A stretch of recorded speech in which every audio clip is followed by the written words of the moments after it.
जी हाँ दोस्तों, आज के इस वीडियो में मैं आपको बताने वाला हूँ पावर ऑफ लेंस के बारे में कि किसी लेंस की क्षमता का एक्चुअल मीनिंग क्या होता है और किसी लेंस की क्षमता उसके फोकस पर कैसे डिपेंड होती है। तो आइए हम सबसे पहले एक लेंस को बनाते हैं। जैसे हमारे पास ये एक कन्वेक्स लेंस है। कन्वेक्स लेंस ये हमारा इसका प्रिंसिपल एक्सिस।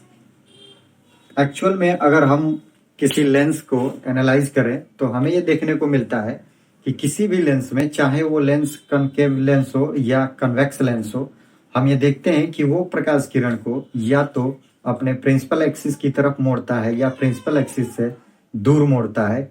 इट मीन्स कि लेंस का नेचर कोई भी हो, चाहे वो लेंस कन्वेक्स लेंस हो या कनकेव लेंस हो, वो हमेशा प्रकाश किरण को मोड़ने का काम करता है। इट मीन्स इस आधार पर हम ये डिफाइन करते हैं कि कोई लेंस प्रकाश किरण को जितनी अधिक उसे मोड़ेगा उसकी क्षमता उतनी ही ज्यादा होगी, और कोई लेंस जो प्रकाश किरण को जितनी कम फोल्ड करेगा अर्थात कम मोड़ेगा उसे उसकी क्षमता उतनी ही कम होती है। जैसे इसे हम रे डायग्राम से समझेंगे।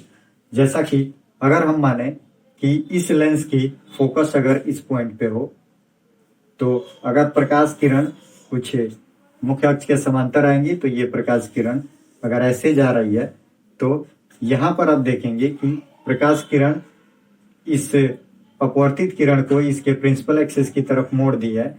अगर हम कुछ देर के लिए जूम करें, अगर इस पॉइंट को हम एफ माने और एक इमेजिनरी पॉइंट अगर हम माने, लेट अस अज्यूम कि ये हमारा फोकस पॉइंट अगर यहाँ पर आ जाए तो ये प्रकाश किरण कुछ इस प्रकार जाएगा। हमारा प्रकाश किरण कुछ इस प्रकार जाएगा, जिसे हम काल्पनिक रूप में इसे दिखाएंगे। तो आप यहाँ पर देखेंगे कि हमारे पास दो पॉइंट दिख रहे हैं, एक एफ और एक एफ डैश। इस स्थिति में हमें यह देखने को मिल रहा है कि प्रकाश किरण इस एफ से जाने के लिए कम मुड़ना पड़ रहा है, जबकि इस पॉइंट से जाने के लिए प्रकाश किरण को ज्यादा मुड़ना पड़ रहा है। तो हम ये कहेंगे कि अगर ये हमारा फोकस एफ है तो इस स्थिति में इस लेंस की क्षमता ज्यादा होगी, जबकि इस स्थिति में इस लेंस की क्षमता कम होगी। इसलिए हम पावर ऑफ लेंस को इस प्रकार डिफाइन करते हैं कि अगर हमारा लेंस कोई हो, चाहे कन्वेक्स लेंस हो या कनकेव लेंस, किसी लेंस का पावर उसके फोकस दूरी के व्युत्क्रमानुपाती होता है।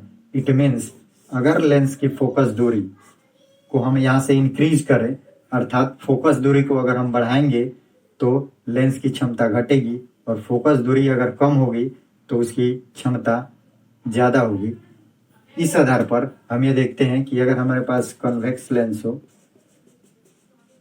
कन्वेक्स लेंस की फोकस दूरी, फोकल लेंथ,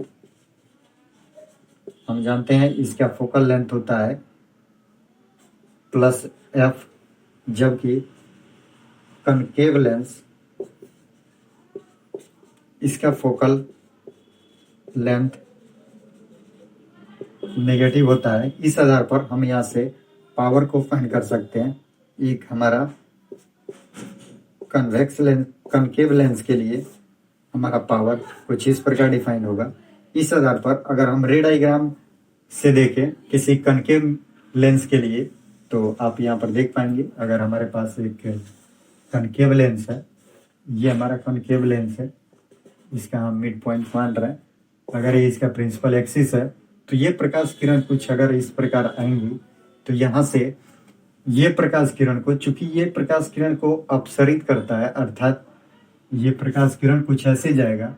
अगर इसे हम पीछे की तरफ एक्सटेंड करें तो हमें ये पॉइंट कुछ यहाँ से नजर आएगा, जिसके कारण हम ये देख पाएंगे कि यहाँ पर प्रकाश किरण को ये किस प्रकार मोड़ रहा है। अब हम पावर ऑफ लेंस के साइन कन्वेंशन के बारे में बात करेंगे। तो यहाँ पर हमें दो लेंस देखने को मिल रहा है, एक कनकेव लेंस और एक कन्वेक्स लेंस। तो जैसा कि हम जानते हैं कन्वेक्स लेंस की फोकस दूरी पॉजिटिव होती है, अर्थात यहाँ पर इसकी फोकस दूरी पॉजिटिव, जबकि कनकेव लेंस की फोकस दूरी निगेटिव मिलती है। तो यहाँ से हमें पावर देखने को मिलेगा 1/f, यहाँ से हमारा नेगेटिव होगा, अर्थात इसकी क्षमता नेगेटिव, और यहाँ से हमें इसका पावर पॉजिटिव देखने को मिलता है। इस तरह हम ये कहेंगे कि कनकेव लेंस की क्षमता ऋणात्मक होगी, जबकि कन्वेक्स लेंस की क्षमता धनात्मक। जी हाँ, तो पावर ऑफ लेंस के अगर हम एसआई यूनिट की बात करें तो पावर ऑफ लेंस का एसआई यूनिट जिसे हम डाईऑप्टर के नाम से जानते हैं, जैसा कि आप यहाँ पर देखेंगे लेंस की क्षमता का एसआई यूनिट डाईऑप्टर होता है, जिसे हम कुछ इस प्रकार दिखाएंगे। डाईऑप्टर को हम कैपिटल डी से इंडिकेट करते हैं। ये डाईऑप्टर किसके बराबर होगा, तो यहाँ से आप देखेंगे power of lens P equal to 1/f। यहाँ से फोकस दूरी यहाँ पर हमारा एसआई यूनिट के रूप में ये मीटर में होगा, तो यहाँ से हम ये दिखा सकते हैं प्रति मीटर को ही हम डाईऑप्टर के नाम से जानते हैं। तो इस प्रकार आप एसआई यूनिट के रूप में याद रख सकते हैं कि पावर ऑफ यूनिट क्या होगा। तो लेंस की क्षमता का एसआई मात्रक डाईऑप्टर होता है, जिसे हम कैपिटल डी से इंडिकेट करते हैं। यहाँ पर हमें ये ध्यान देने योग्य बात है कि यहाँ पर जो फोकस दूरी होगी ये हमारा मीटर में होगा। अगर दिए गए लेंस की फोकस दूरी अगर यहाँ से सेंटीमीटर में दिया हो तो उसे सबसे पहले हम मीटर में बदलते हैं, या पावर में हम इस फोकस दूरी को मीटर में बदलने के लिए 100 से डिवाइड करेंगे, तो जिसे हम इस प्रकार भी दिखाते हैं। तो ये जो हमारा फॉर्मूला होता है ये उस कंडीशन के लिए जब हमारा फोकस दूरी सेंटीमीटर में दिया हो।